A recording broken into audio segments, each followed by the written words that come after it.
All right, thanks, Christina. Well, Images of America books have been published about many of the communities around Youngstown, and soon there will be one with pictures and stories about Campbell. Here's WKBN 27 First News anchor Stan Boney.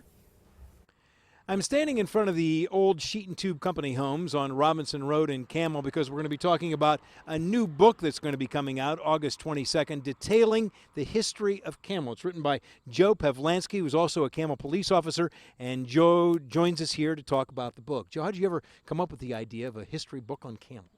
Well, Stan, last year when I was looking at a lot of the Images of America books at local bookstores and on the internet, I noticed Campbell was kind of the only one in the area that didn't have a book out for it. So after speaking to a few people and really being pushed by my girlfriend, Antoinette, on telling me, hey, why don't you go ahead and do this book, I got a hold of a few people with some pictures, and it kind of started rolling from there. How many pictures are in the book? There's about 190 pictures in there. How many pictures did you go through to come up with that 190? A few thousand. A few thousand? Yes. Yeah. There were that many around? Yeah, I really got a lot of help from Florence Galide at the Campbell Historical Society, and then I had people emailing me, calling me from as far down as Columbus, wanting to put pictures in the book. So after going through just tons and tons of pictures, I was able to come up with a core 190 that I really thought presented the city, in a beautiful historical light. So those are what I went with. Do you have any couple favorite pictures? Definitely the one on the cover